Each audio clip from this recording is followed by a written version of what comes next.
Howdy,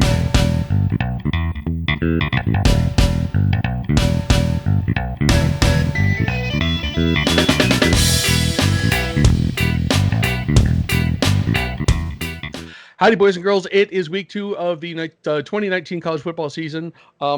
Those of you who are watching may notice that I am perhaps ready for some action. But before we get to that, let's say hi to Carla. Hello. Carla is one half of the Carla and Crappy Show, which I neglected to say the title of the show right there.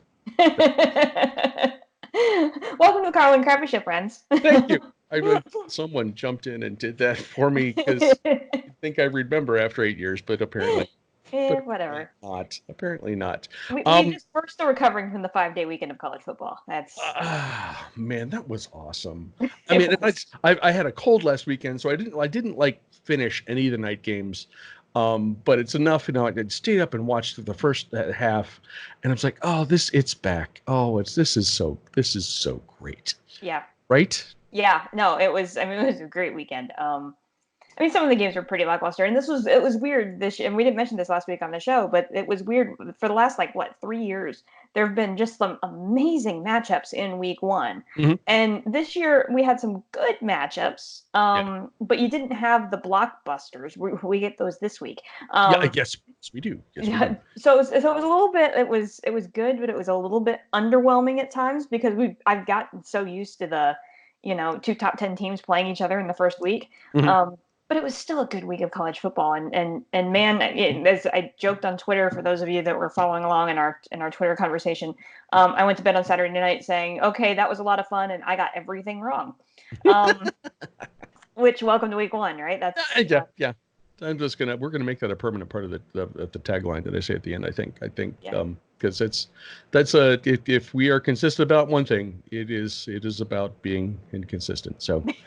Yeah. Is there? I mean, obviously there was a lot to digest for the weekend. Is there one thing that stuck out from you from the previous weekend? I have 2 very short statements. Sweet. As my one thing. Go.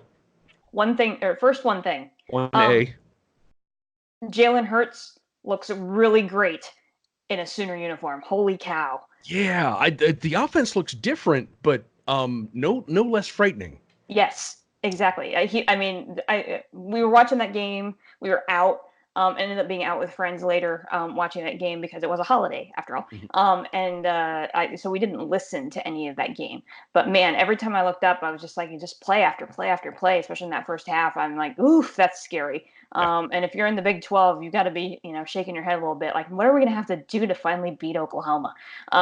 Just when you think you're going to catch a break. Score a bunch. That's going to be my advice. Is going to be score a bunch. Exactly. And so my second thing, it actually has to do with another quarterback stepping in into a tough situation. And I'm going to raise my this is probably weird because I'm raising my glass to somebody who could be my student. Asher O'Hara, what an amazing job up at Michigan for middle. Yes. And this is a big deal because, Brent Stockstill was the quarterback at middle for 5 years. And I think he might have even been 6 years. That he had a medical thing and he got additional time. Wisconsin quarterback time warp where they're there for a whole decade. Right. Hornibrook's still playing football, not at Wisconsin anymore. But yeah, so Stockstill finally, and everyone was just like, okay, well, yeah, the middle offense is going to take a step back. Asher O'Hara looks like the real deal. And he held his own. He said after the game that the stage was not too big for him. Matt Millen, cheers to him for making it back to the booth. Yes. Matt Millen even mentioned at one point during that game that he felt like Asher O'Hara reminded him a little bit of McElwain. Which is, and I saw that resemblance, but that's pretty lofty praise coming from somebody who covers the Big Ten for a living. So kudos to you, Asher O'Hara, for holding your own and maybe helping the Blue Raiders to a division title in the Conference USA. I thought a couple things about O'Hara. Number one, his name is really, really close to Ashley O'Hara, who's one of my yoga teachers. And I was like, okay, that's an interesting thing. But I mean, you had to know if you're watching the start of that game, as we did, and middle goes up after their first possession. Yeah. And everyone in that stadium is going, oh my God, please no. please don't let this happen again. Yep.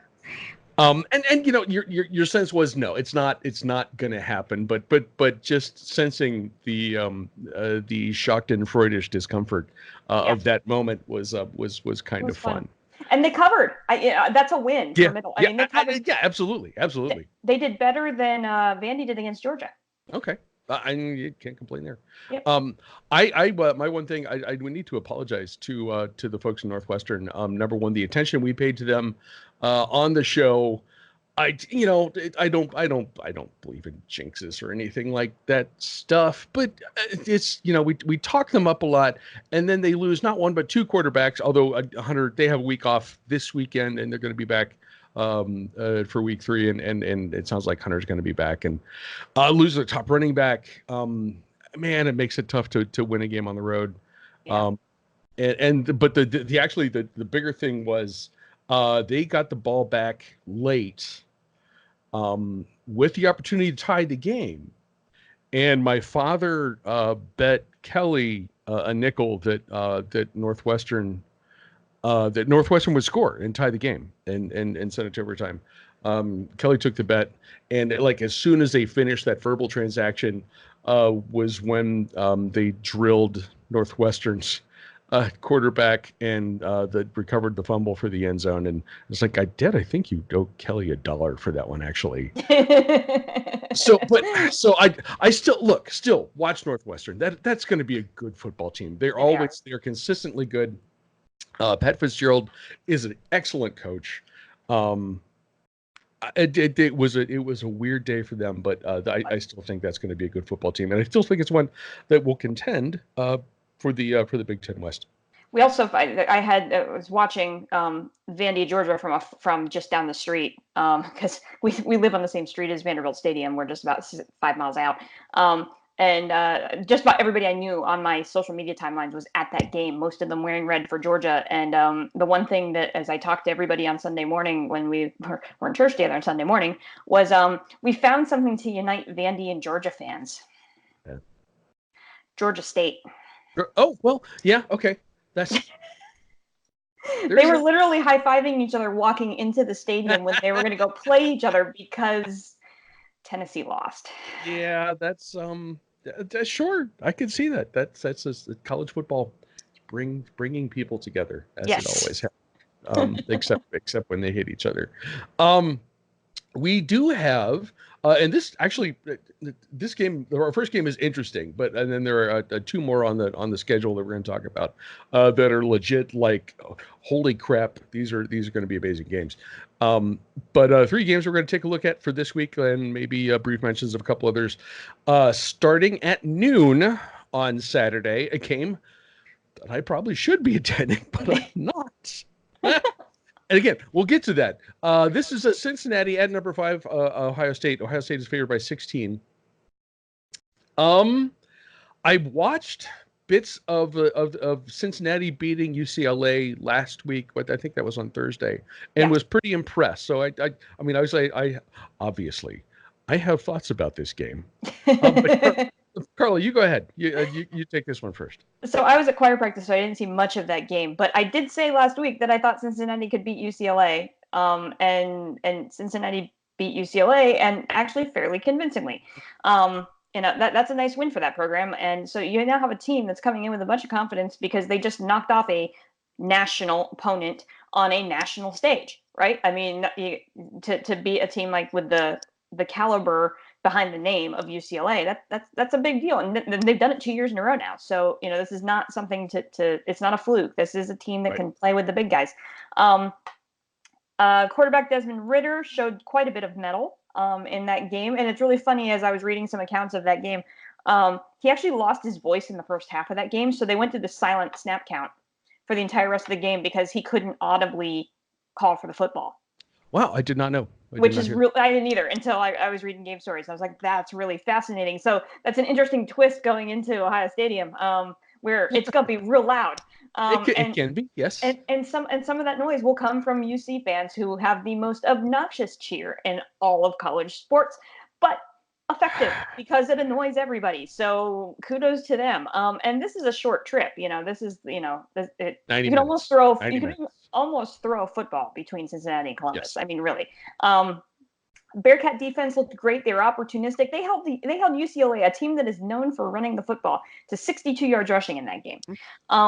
Really, really impressive stats. And they're going in, and you got to love this coaching matchup between Fickell and Day. And you got to wonder if Luke Fickell's standing down there scratching his head going, what if, you got to think that's running through his head right now. And he's going up there to play against one of his former colleagues in Ohio Stadium. And statistically, these two teams are even.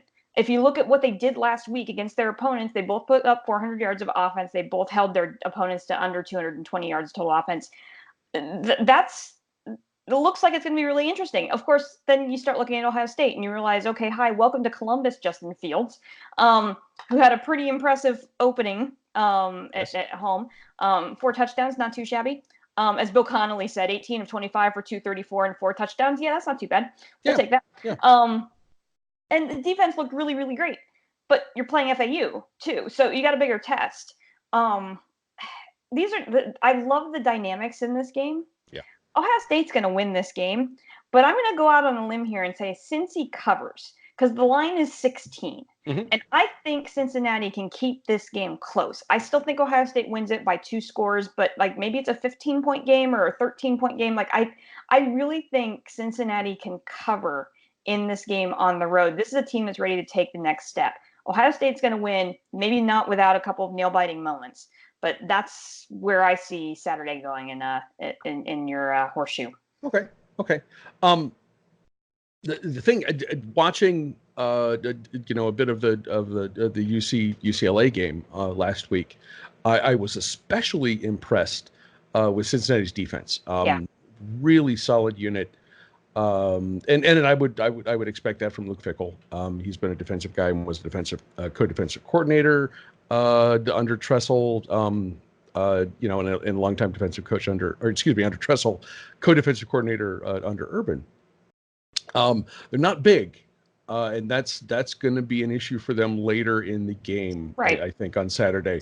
But the speed is immediately evident.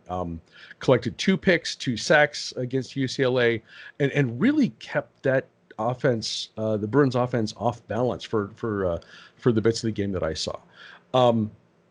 The thing you mentioned, obviously, that Cincinnati is not. Cincinnati is not Florida Atlantic. The converse is also true. Ohio State is not UCLA. Right. UCLA is a obviously is a national program, Power 5 conference, blah blah blah. But it is not the UCLA that I remember in the 70s and the 80s, given Ohio State problems whenever they ran across each other. It is not a team installing a new offense and waiting on players to begin to keep up as Chip Kelly is waiting for. We have experienced running backs, experienced receivers, ridiculous talent and potential at quarterback and on the offensive line. And that says nothing of Ohio State's offense versus UC's defense. A few years back, here's the thing. A few years back in 2011 specifically, and here's the irony alert, when Ohio State and interim head coach Luke Fickell were struggling through a rough season, our friends down in Cincinnati beat Pitt in the last game of the season to win the Big East title. And obviously they were excited about this as Ohio State was struggling. And there were shirts printed that said they were champions of the state of Ohio. And it was cute. Mm-hmm. It was cute. That was in 2011 and not in 2019. So Ohio State wins. I actually think Ohio State will cover this. Because I think of the physical differences here. And I think a strong running attack in the second half, that's gonna wear down the Bearcats and make the difference here. So Ohio State wins. No state championship for you, Bearcats, this year. We're sorry about that. Next up, 3:30 on Saturday, number 12 Texas A&M visits number 1 Clemson. Clemson is favored by 17.5. This was a really good game last year, albeit in College Station. Carla, what do you think? Yeah, and that's a big thing. There's two big things in this game. One of which is that it's in Death Valley, which makes a huge difference. Now, although I'm going to couch that a little bit because it is an afternoon game. It's not Death Valley at dark, Right. which changes the atmosphere of the game a little bit. A little bit. And the other thing is that Texas A&M's defense was a upperclassman unit. They've had to replace a lot of players this year on defense, and there were actually some questions in the secondary heading into the season, which is not exactly what you want to hear when you're going up against Clemson. But it is interesting after the first week of the season. It looks like we have the potential for a strength on strength matchup here. You have the Clemson run game, who put up 411 yards against Georgia Tech, which that was an eye opener for me. I was like, wow. Hello. And then and Texas A&M rush defense. You want to take a stab as to how many yards on the ground Texas A&M allowed last week against Texas State? I don't know. 8. 8. 8. Actually, I think I did know that. I think I have it down. And again, we're couching things here because it's okay. Yes, it's Texas State. I realize that, and this is Texas State offense that is kind of in disarray. If you read some of the post game comments, so yes, it was Texas State. They held Texas State to 8 yards rushing. But it is an interesting matchup when you have a defense that stopped the run game so effectively against even inferior competition, going up against one of the more prolific run offenses in the country. I like that's a really intriguing matchup. And Texas A&M is confident, so confident that Jared Hawker, a junior offensive lineman, guaranteed an upset on Monday. Yep. That's now you know why I'm going to take Clemson in this game. Because there's a terrible idea. Exactly. He's an unknown offensive lineman, and he spouted off to reporters that he liked being the underdog and that there was going to be an upset this weekend. And it's just like, kid, you might believe that and you might say that in the locker room, but don't tell that to the media. Like, he just became bulletin board material and just gave Clemson the added gumption that it needed in this game this weekend. Now, okay, so the Texas A&M defense did play well. They had 4 interceptions last week, even with those questions in the secondary. So that was a good showing. They looked solid on both offense and defense. But again, Texas State is not Clemson. Clemson went up against a Georgia Tech team, which remarkably no longer runs the option. That's going to take a while to get used to. Paul Johnson no longer at GT. They are now running a more traditional offense, and does not compute. Does not compute exactly. No. Yeah, I mean, how long has Georgia Tech run the option? It's been forever. Travis Etienne rushed for 205. That's a career high for him. 3 touchdowns, including a 90-yarder. Trevor Lawrence was okay, I guess. His numbers were not spectacular. 13-23 for 168. He threw 2 picks in the first half, and he only threw 4 all of last season. So Trevor Lawrence off to a slow start. You got to think that's going to give the Texas A&M defense a little bit of ammo heading into this game. But sure. The Clemson defense also forced 4 turnovers. We know that Clemson defense is really, really good, and Dabo admitted that his team played sloppily in the first game. I think out of all the games that we're talking about, this one has the potential to be the closest. But you can't give Clemson that kind of momentum into this game. They beat them last year. I think there's too many pieces missing from Texas A&M right now. No, I don't think they can pull off the upset. I think this will be another close game, but Clemson wins by a score. I don't think it's going to be the 2-point game that we saw last year. I just think Clemson is that much better. Trevor Lawrence only played like 8 or 9 snaps last year in this game. Mm-hmm. So he's got a full year under his belt. I think he'll shake the rust after the first week. And if nothing else, they've got Etienne. And I think I don't know. I just feel like that run game is going to just wear down. Clemson definitely has the line. Yeah. Clemson's going to win maybe by 7-8-ish, one full score. Okay. Yeah, I like the Tigers. Okay. This is it's hard to. You were talking about comparing Ohio State's opponents and UC opponents from a week ago, and the same thing is true with this one. Both teams look good. Both teams neither team played anybody. The Aggies defense looked awesome. In fact, you mentioned gave up 8 yards rushing and the 4 picks, but Clemson's offense was terrifying a year ago. I think it's fair to say, and is now bigger, stronger, more experienced than it was then. The difference between having the game at Texas A&M and having the game at Clemson, I think is a reality that the Aggies are going to have to come to grips with.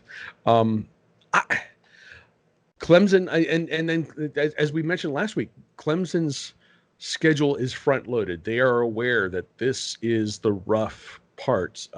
This game, a couple early games against ranked ACC opponents, and then you don't really look for Clemsoning now. You look for that after September when the stiff part of the schedule is done. So for right now, I think Clemson wins this one fairly easily at home. Might be a little bit tight, but I think this is something that Tigers won't have too much trouble with. More Tigers at 7:30 on Saturday. Number 6 LSU at number 10 Texas. The road team is favored by 5.5 points. Carla, what do you think? Can we ever stop asking the question, is Texas back? Texas is back, baby. I know, right? Like, back, how many? Baby. How many? Is it? I don't. Which one? I don't know which one. It's horns. So I think it's this. Yeah, I think it's that. Heavy metal. I don't. Yeah. That's I Love You. We're doing really poor American Sign Language. I'm sorry, guys. Yeah, for those of you listening on the podcast, we're trying to figure out how you make horns. So it's the perpetual question in college football year in and year out. And as somebody who used to produce in the Big 12, that was just always, first of all, there's nothing more ridiculous than a Texas message board. And second of all, it's every year, Texas is back, baby. Texas is back. Okay. I have that exact phrase in my notes. It's right there. Texas is back, baby. Yeah. I mean, okay, and they had a really good thing to end the season last year. I mean, they really did. They surprised all of us. Yes, absolutely. I did not have Texas beating Georgia, and then they went in and did that fairly convincingly. Of course, that was also one of the better moments of bowl season. Was oh my gosh, is Bevo when Bevo went after Uga. Sort of the impression the foreshadowing the whole thing right there. Right. Yeah, which we didn't know at the moment, but that was the thing. So Texas had a good week last week. Again, played nobody in particular. In fact, I didn't even write down who they played, so I don't even remember. You look at their numbers between these two teams after week one, and they look almost identical when you look at offensive numbers between Texas and LSU. There's one really big glaring difference, and that's in yards allowed on defense. Texas gave up 413 yards. So I think Louisiana Tech, is that who they were playing? Yes. Okay. Yes. Gave up 413 yards to Louisiana Tech. LSU gave up 98.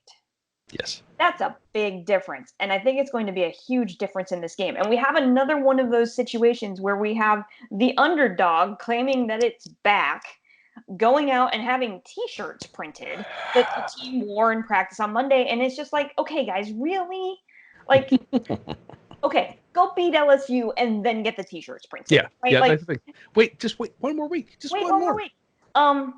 And Texas is going into this game. I mean, okay, yeah, Sam Ehlinger had a decent, had a good game against Louisiana Tech, but he took a couple of big hits. That offensive line did an okay job of protecting him.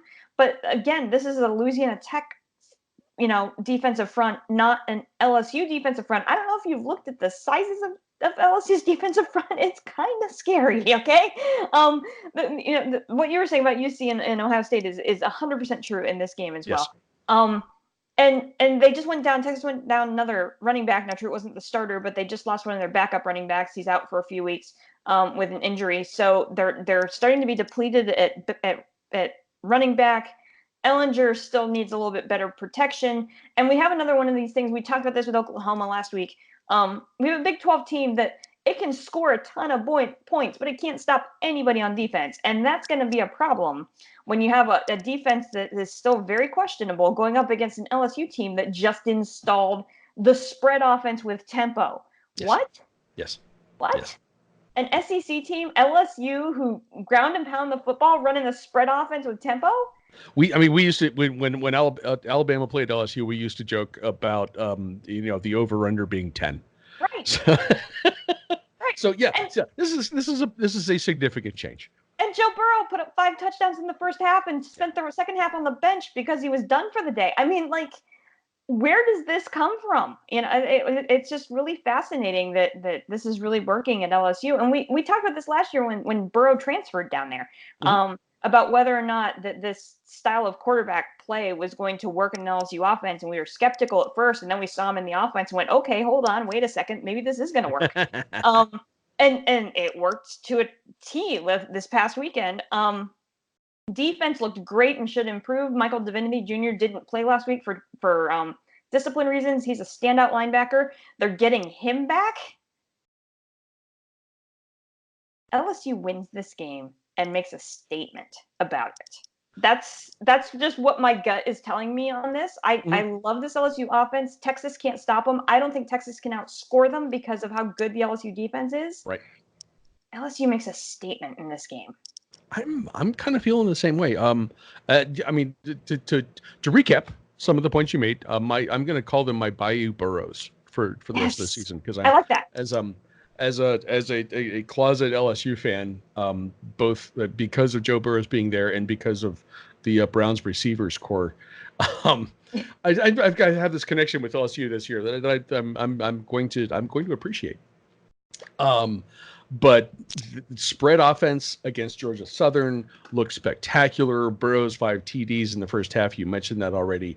A more specific number about the Longhorns defense that you didn't drill down to. I'm glad you gave me this one little thing here that I could get to. That number is 340, and that was the passing yardage that Texas gave up to Louisiana Tech. So if we can get more specific, spread offense for LSU, good quarterback who can run it and threw 5 touchdown passes in the season opener, versus a defense that gave up 340 passing yards to Louisiana Tech. This does not bode well for Texas is back, baby. It does not. And I think the scenario you mentioned is really, really possible. A solid passing offense against a defense that is not ready to deal with this. I think Texas is going to get smoked like a big old Texas brisket. It could be an ugly thing. It could be an ugly thing in Austin. But LSU wins this pretty handily. We each had one additional game that we were kind of curious about. You guys who are watching may guess from my OU stuff what game I'm going to talk about. But Carla, you were looking at it on the West Coast, right? Yeah, I was looking some more Pac-12 After Dark because that was so much fun last weekend. Let's do that. Let's lather, rinse, repeat. Let's do that again. And this game, this is if we're gonna name this as like a bowl game, I would call this the Unfortunate Bowl. Who would sponsor the Unfortunate Bowl? Who would sponsor the Unfortunate Bowl? Let me think about that. I'll go through the game and then I'll see. It's Stanford at USC, Tree against Trojan. Of course, I'm going to go ahead and say that I think the Stanford postulate is going to come into play again this year because, I mean, we picked Northwestern to win. We both did. And then, of course, Stanford comes out and wins that game. But here's the challenge here is that, we talked about Northwestern losing its quarterback and then its backup quarterback, and it was just kind of, and a running back, and it was just kind of a messy day for Northwestern.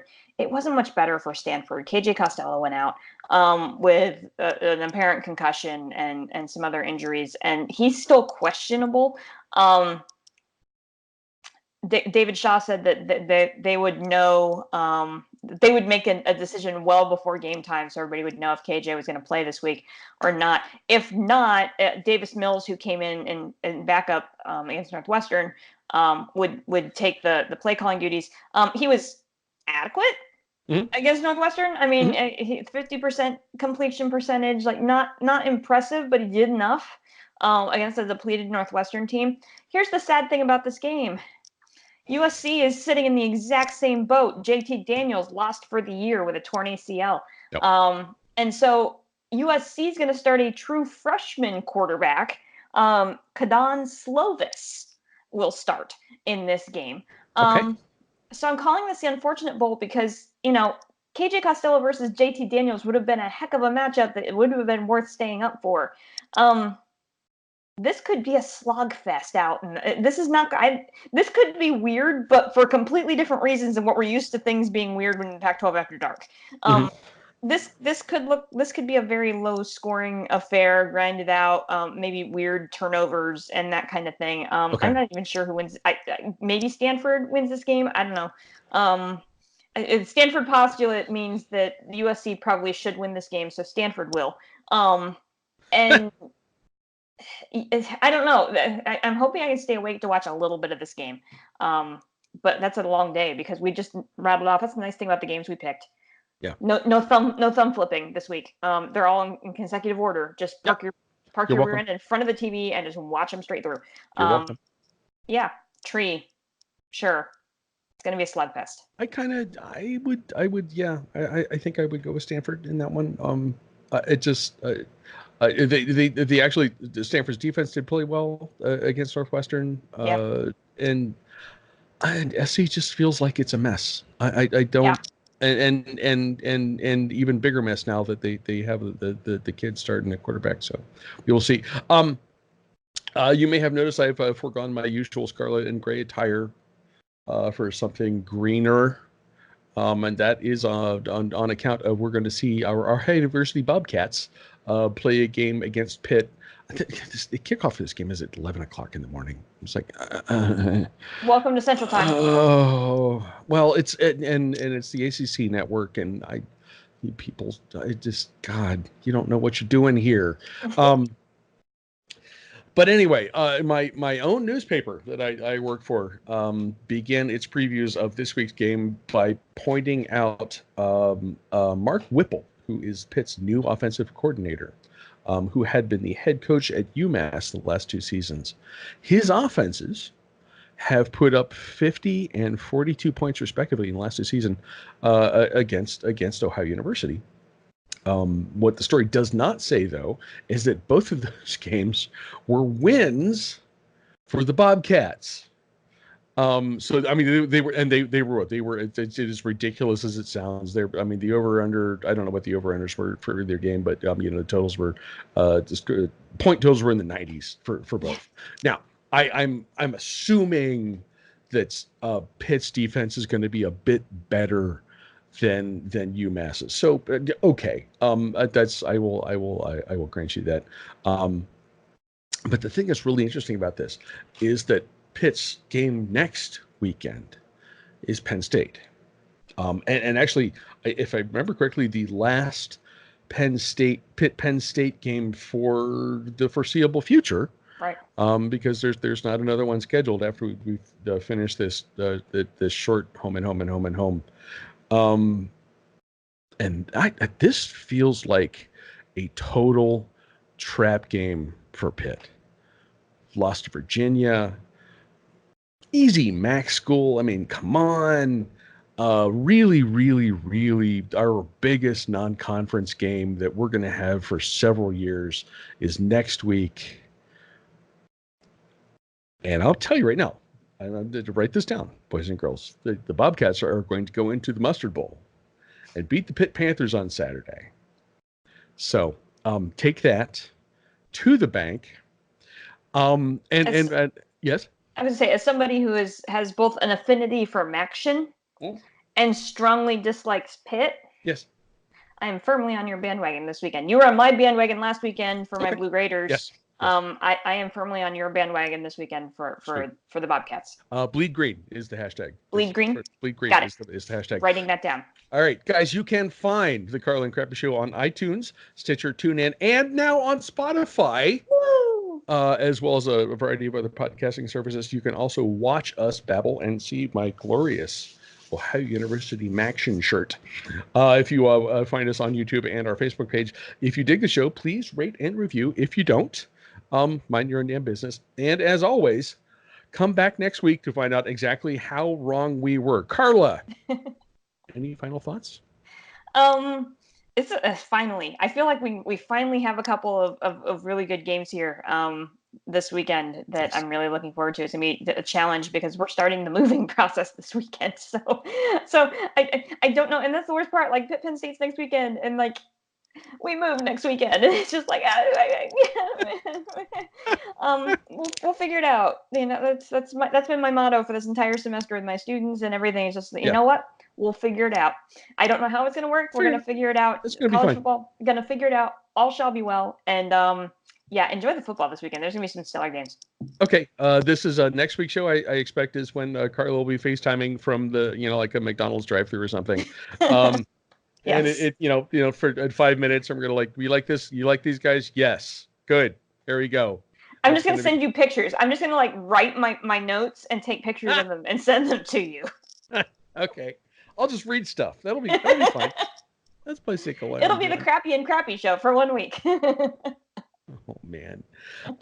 Guys, thank you very much for watching and or listening. We hope you enjoy week 2 of the college football season, and we will see you back here next week. Carla, cheers. Cheers. And good luck moving. We'll talk to you next week.